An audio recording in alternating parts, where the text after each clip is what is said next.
Dolores, I have an apology to make. Because someone said to me, never follow the Shiloh Baptist Church Mass Choir. So I'm sorry, it just worked out that way. But that was good.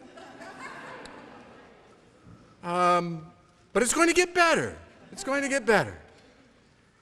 You know, we are here to remember, but not simply to remember an unimaginably horrific event in the past, but we're here to remember in such a way that we are inspired and motivated to make a difference with our lives in the here and now, right now. And so that's why I'm confident we've got the best speaker we could have, because we have Dolores Scott Brathwaite, who is the commissioner of the Westchester County Human Rights Commission. And you've read her biography, and I can't say all of that any better, but it's enough to say that Dolores is a confident and consistent voice, advocate, worker, leader for social justice and human rights, working to establish an environment in this community of fairness and equality and dignity for all people. And so, welcome, Dolores. Thank you for being with us, and we look forward to your sharing with us right now. Come on forward.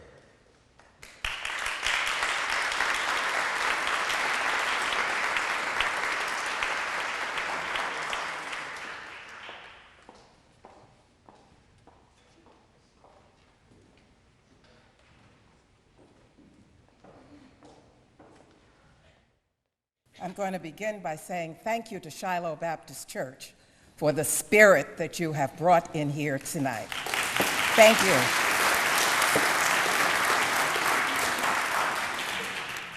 Good evening, everyone. In my home, we were raised to remember to give thanks for everything before you ask for anything. And so tonight I give thanks for my many blessings, and I give thanks for the opportunity to be here with you and to share this wonderful 19th annual Community Interfaith Holocaust commemoration.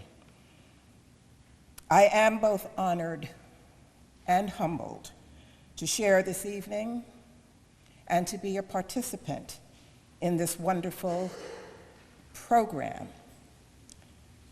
Now, what I'm going to ask is for your attention, your indulgence, an open mind, and a healthy spirit.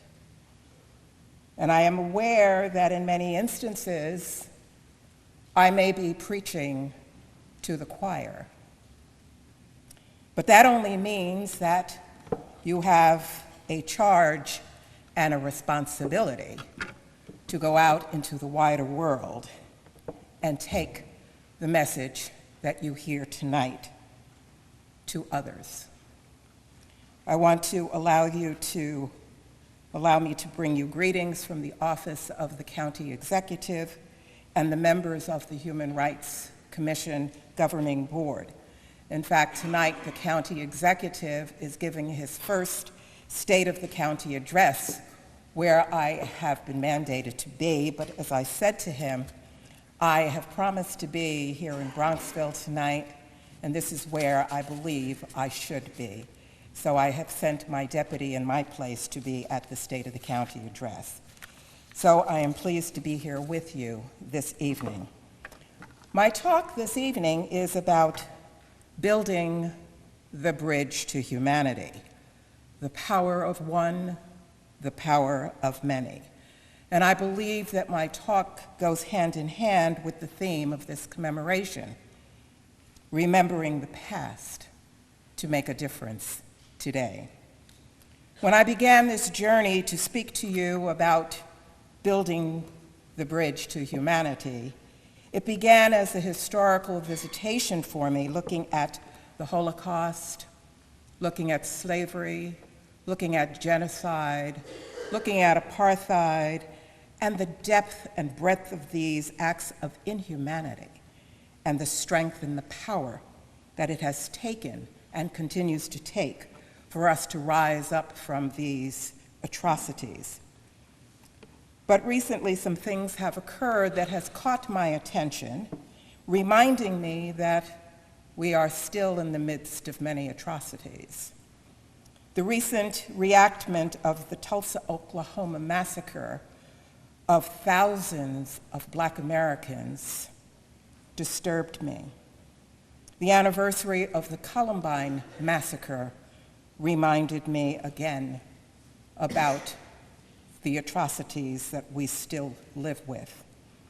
And I think most disturbing for me has been the atrocities that I've seen from our leaders over the health reform bill. I have been appalled and dismayed and upset by those who consider themselves to be our leaders, who have been engaging in such nastiness, such crudeness, and such rudeness, not just to each other, but to our president of the United States. This president has endured more nastiness, more crudeness. He's been called all kinds of things, more so than any other president. And it says to you and to me, if this is what we do to the president of our country, what hope is there for those who are not as high up on the ladder as he is? And I'm hoping that we will find a way to make sure that we learn to find the dignity and respect for each other that we should be having. I have cringed at this ugliness, and it raises the question for me as to whether or not we are still hiding and deeper having unveiled inhumanity in this country. When I looked back at witnessing the Tulsa, Oklahoma, and the Columbine massacres, it is those instances where we witness how the power of many was used to create such massive inhumanity. And yet, on the other hand, we see people like Gandhi and Martin Luther King and Malcolm X, who showed us how the power of one was able to effectuate change for the better, uniting people and bringing them together in love. Now, it's not my intent this evening, my friends, to dwell on the past, but I do think it is important that we look at the past if we are to evaluate where we are in the present and determine what we need to do in the future. So, what is this bridge to humanity that I'm speaking about? And my bridge, the bridge I share with you, is a connection from the past to the present. But it is a bridge that not just connects us from one place to another, but it is also providing access to growth, access to change, and opening our eyes to another view. The bridge has 5 strands, and those strands are courage, determination, faith, respect, and acceptance. And it is each of these strands that I believe that will take us from inhumanity to humanity. But I want you to be assured that not everyone is going to be willing to make the trip across the bridge with us. They will not want to, and they may not. But it is okay, because we will make that trip. When I was growing up, there were 3 things in my home that you never got away from. One was a very large plaque on the wall that said, "Do unto others as you would have them do unto you. And next to it was another plaque, which was the 10 Commandments. And then on the coffee table was a green book with gold print that said, "The truth shall make you free." Add to that my parents were truly no joke. We were a Christian family with very strong Christian principles and values, and a belief that every human being should be treated fairly and equally. And living under those principles is probably what has been the guiding force for who I am today and has contributed in large part to the work that I do today. I am very pleased that I grew up in that type of an environment. But I look today to say, the larger question for me is, when we look at the past, how do we as a society of free-thinking people bring others across this bridge? How do we remove the stain and ugliness of racism and sexism and classism and meism and the denigration of religious beliefs and all forms of prejudice and discrimination? How do we remove these things from our society? What can be done? What do we need to do to make a difference? But more important, my question is, what are you doing? What can you do? Historically, we know that blacks and Jews have been subjected to the most horrific forms of degradation, persecution, prejudice, and bigotry. Blacks because of the color of their skin, and Jews because of their religious belief and because of their intelligence. And yet, there are still so many forms of persecution of blacks and Jews that remain today.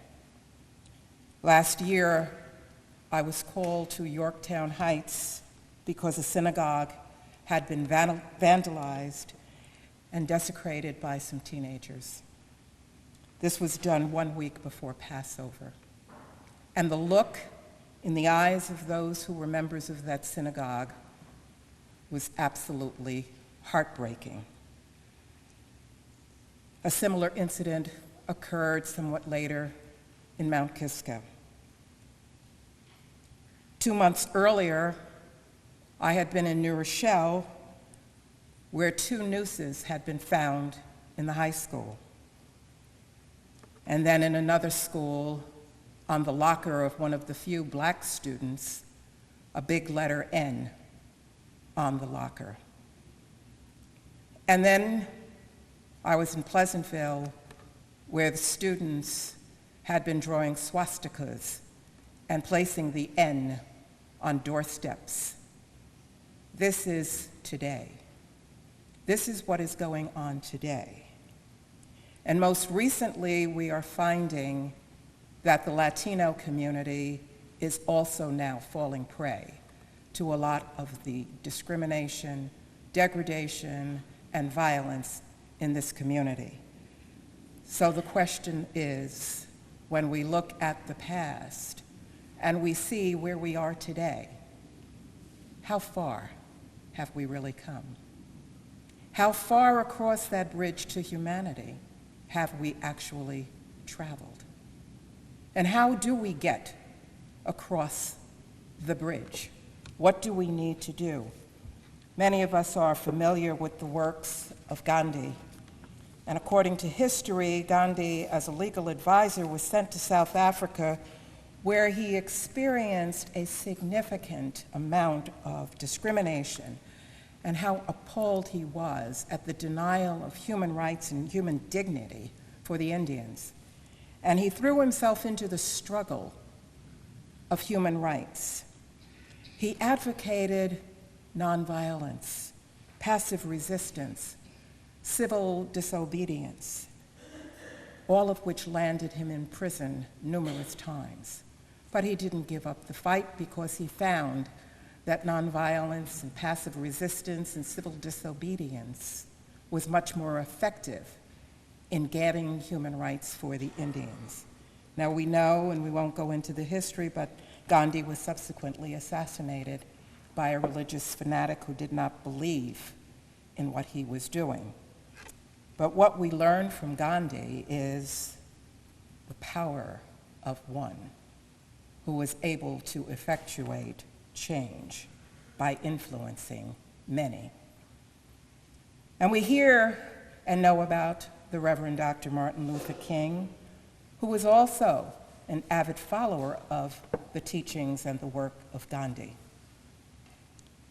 He also advocated nonviolence and passive resistance, and like Gandhi, ended up in prison numerous times as well. So we see, however, that Dr. Martin Luther King, as a power of one, fought for the civil rights and human rights of Black Americans. And again, like Gandhi, always ended up in prison. When he went to join the sanitation workers in Memphis to march and protest the unfair working conditions that were there, we again witnessed the ability and the power of one.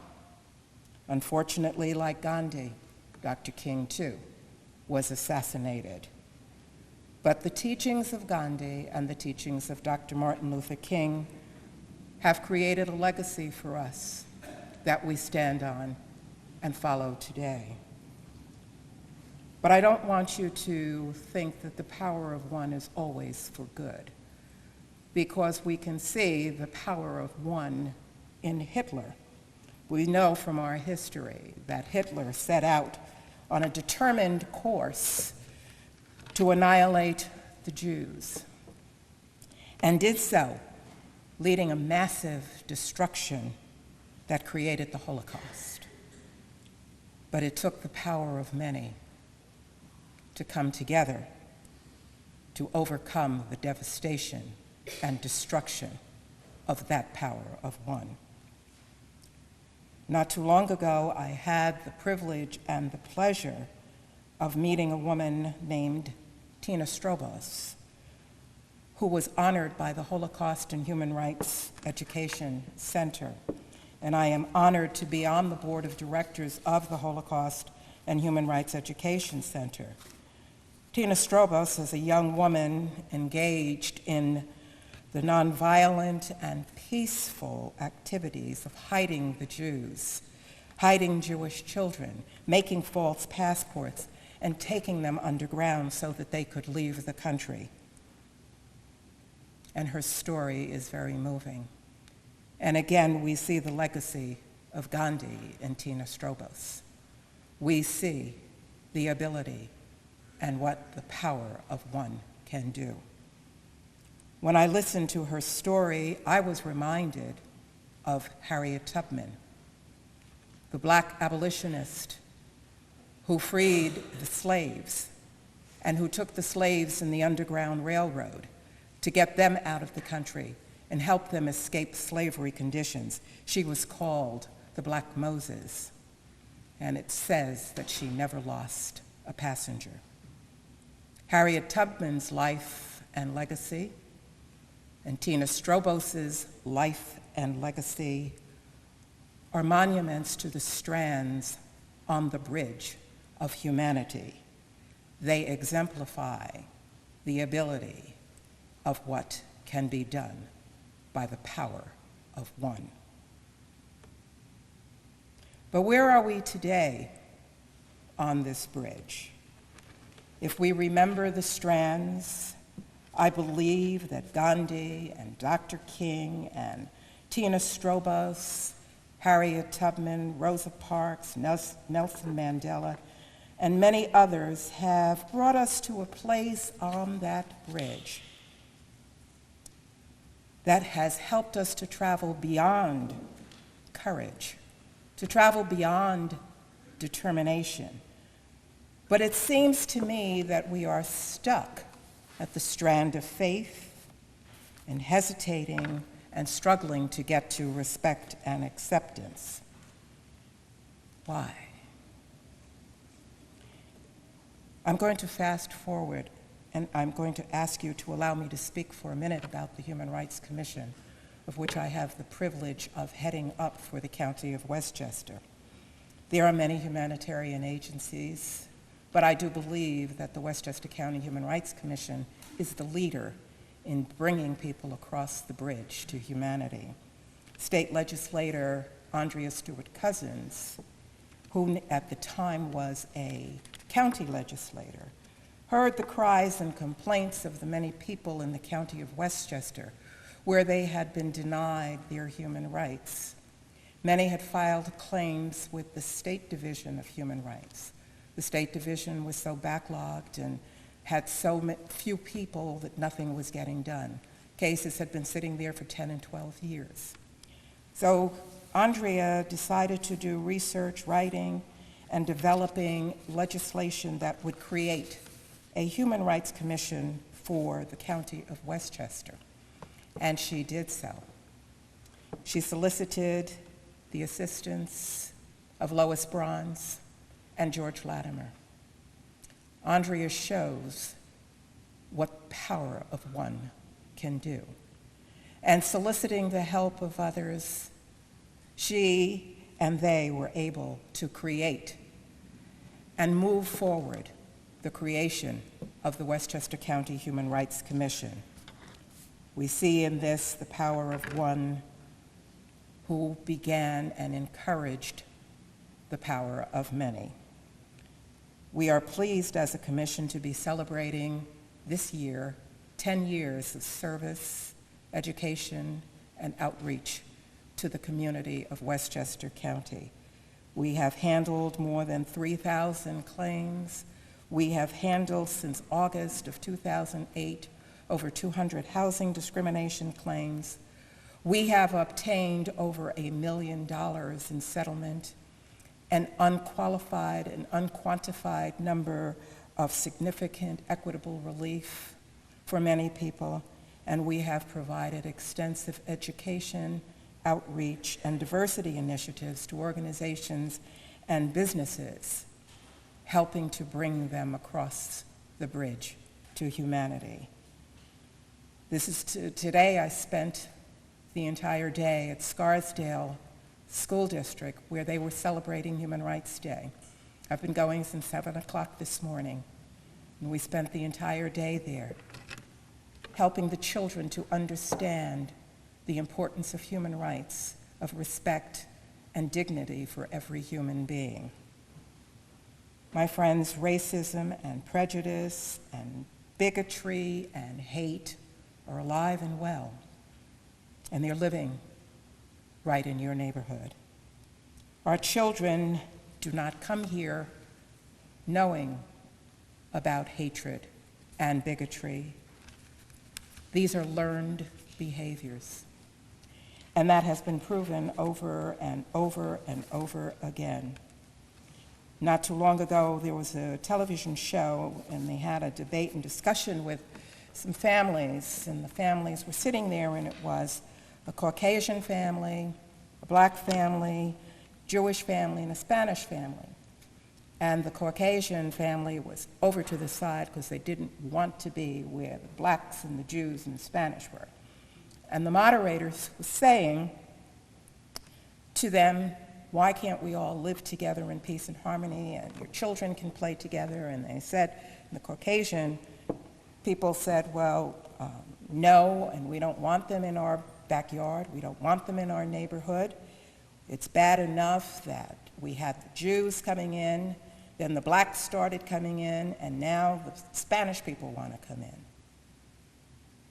And the moderator said, well, what if I told you that all of your children are playing together nicely?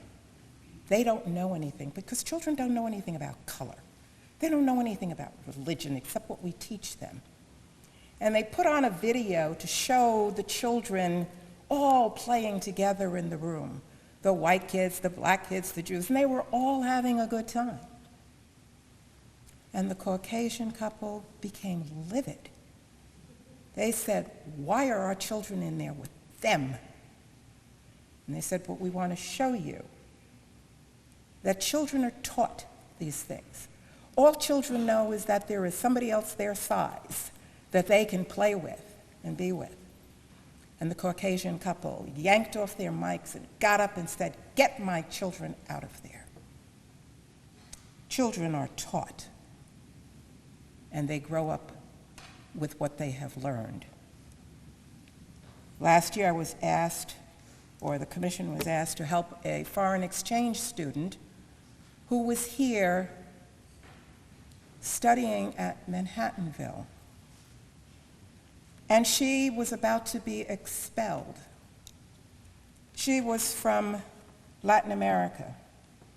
And she was about to be expelled because she had made some extremely disturbing anti-Semitic remarks to her roommate, who was Jewish.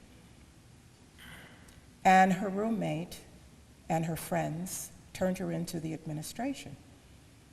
And the young lady was absolutely baffled. She said, "What did I do? What have I said?" And they told her, she said, "But I'm only saying what they said. I don't even know that those are anti-Semitic. I don't even know what that means." And we learned from this young lady that all of the things she was picking up, she was learning here in America. She said, "We don't have that in my country. We don't treat people like that. We don't make these kind of remarks." But I wanted to feel like I was a part of the group, wanted to feel like I was one of them. And so she was making these crude remarks because they were making them. And we hear that all the time. It's okay if we say it to each other in our own group, but we don't want anybody else to say it. And so this young lady was absolutely upset. And we took her under our wing, and we took her around to do community service with us, and I had her speak at different schools so that she would not only understand what she did, but so other students would understand what they were doing, that they were passing on this disturbing type of disrespect for each other. Now, I'm not going to advocate that you become Gandhi or Dr. Martin Luther King or Harriet Tubman or Rosa Parks or Tina Strobos. I'm not advocating that you put your life in jeopardy. I'm advocating that you speak up, that you speak out, and that when you see injustice, that you are not afraid to speak up about that injustice and to stand up against it. I want you to be aware when you go into restaurants, whether that restaurant has taken into consideration those who are disabled. Do they have a restroom